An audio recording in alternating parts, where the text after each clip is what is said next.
Welcome back to TBC. இன்றைக்கி நம்ம இந்த வீடியோவில் Realme narzo 30 இந்த ஃபோனோட ரிவ்யூ தான் பார்க்க போகிறோம். Realmeயோட இந்த narzo சீரிஸில் 10, 20 இது ரெண்டு ஃபோன்ஸுமே நல்ல ஸ்பெக்ஸோடு கொண்டு வந்திருந்தாங்க, நல்ல விலைகளையும் கொண்டு வந்திருந்தாங்க. இந்த 30 எப்படி இருக்குது அப்படிங்கிறத இன்றைக்கி இந்த வீடியோவில் பார்க்கலாம்.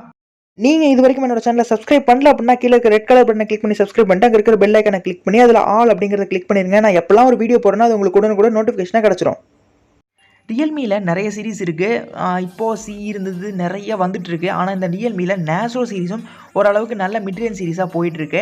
இதில் வந்து ஏற்கனவே 2 ஃபோன்ஸ் கொண்டு வந்திருந்தாங்க. Realme 10 narzo 10 கொண்டு வந்திருந்தாங்க, 20 கொண்டு வந்துவாங்க.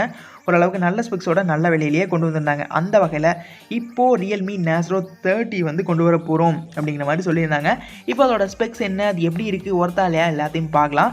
ஃபஸ்ட்டு டிஸ்பிளேலேருந்தே பார்க்கலாம். 6.5 இன்ச்சஸ்க்கான ஃபுல் ஹெச்டி IPS LCD டிஸ்பிளே, 90 ஹெட்ஸ்க்கான ரெஃப்ரெஷ் ரேட்டு. சப்போஸ் நீங்கள் யோசிக்கலாம், ரியல்மியில் இப்போ நிறைய 120 ஹெட்ஸ்லாம் கொடுக்குறாங்க, ஆனால் இதில் வந்து 90 ஹெட்ஸ்னு வந்து சொல்கிறீங்களே அப்படின்னு. ஏன்னா narzo ஒரு மிட் ரேஞ்சாக மெயின்டைன் பண்ணி கொண்டு வந்துட்டு இருக்காங்க. அப்படிங்கும் போது 120 ஹெட்ஸ் இங்கே தரமாட்டாங்க அப்படிங்கிறதான் நம்ம ஏற்றுக்க வேண்டிய விஷயம். 90 ஹெட்ஸ்க்கான ரெஃப்ரெஷ் ரேட்டோட இந்த மொபைல் வந்து கொண்டு வருவாங்க. ஆனால் அதுவும் வந்து குறை சொல்கிற மாதிரி இருக்காது. நல்ல ஒரு டிஸ்பிளே, IPS LCD டிஸ்பிளேவோட டிசைன் பொறுத்த வரைக்கும் மோசம்லாம் சொல்ல முடியாது, நல்ல ஒரு டிசைனோடவே கொண்டு வந்தாங்க. ஏன்னா 20லேயே பார்த்தோம் இந்த டிசைன் எல்லாம். அதுக்கு அடுத்து இதோட சிப்செட் பொறுத்த வரைக்கும் மீடியாடெக்கோட ஹீலியோ G95க்கான ப்ராசஸர் வந்து கொண்டு வந்திருக்காங்க. உண்மையாக கேமிங்க்கு ஒரு நல்ல கெப்பாசிட்டி இருக்கக்கூடிய மிட்ரேஞ்ச் கேமிங் ப்ராசஸர் அப்படின்னு சொல்லலாம். ஏன்னா ஏற்கனவே நம்ம Oppo F17 Proவில் இந்த சிப்செட்டை பார்த்துருப்போம். இன்னும் சில ஃபோன்ஸில் கூட யூஸ் பண்ணியிருக்காங்க. ஒரு நல்ல மிட்ரேஞ்ச் கேமிங் பர்ஃபார்மன்ஸ் கொடுக்கக்கூடிய ஒரு சிப்செட்டாக வந்து இது இருக்குது. அதனால் வந்து சிப்செட்லாம் மோஸ்ட் சொல்ல முடியாது, உண்மையாக வந்து ஒர்த்தான ஒரு சிப்செட் தான். அடுத்து கேமராஸ் பொறுத்த வரைக்கும் 4 கேமரா இருக்கக்கூடிய ஒரு மொபைலில் தான் இது வந்து ஒரு குவாட் கேம் செட்டப் வந்து கொண்டு வருவாங்க அப்படிங்கிறது எதிர்பார்க்குறோம்.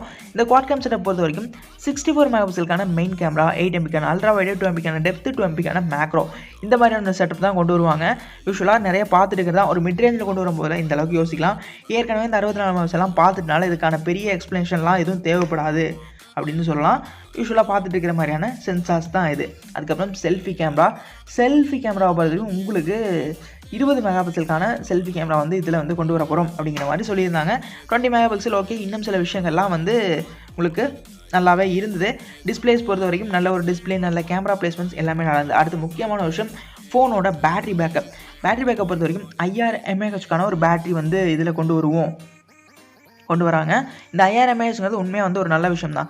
ஏன்னா இப்போ மோஸ்ட்லி எல்லாருமே இந்த பேட்டரி சார்ஜிங் இதை வந்து யோசிச்சுட்டே இருக்காங்க. அந்த வகையில் எல்லா பிராண்ட்ஸும் அவங்களோட இந்த பேட்டரி கெப்பாசிட்டி இம்ப்ரூவ் பண்ணிட்டு இருக்காங்க. அந்த வகையில் ரியல்மியும் வந்து குறை சொல்ல முடியாது. 5000 mAhக்கான பேட்டரி வந்து கொண்டு வர போகிறாங்க. நம்ம ஏற்கனவே 20ல் வந்து பார்த்தோம், ஒரு 18 வாட்ஸ்க்கான ஃபாஸ்ட் சார்ஜர் கொடுத்துருந்தாங்க.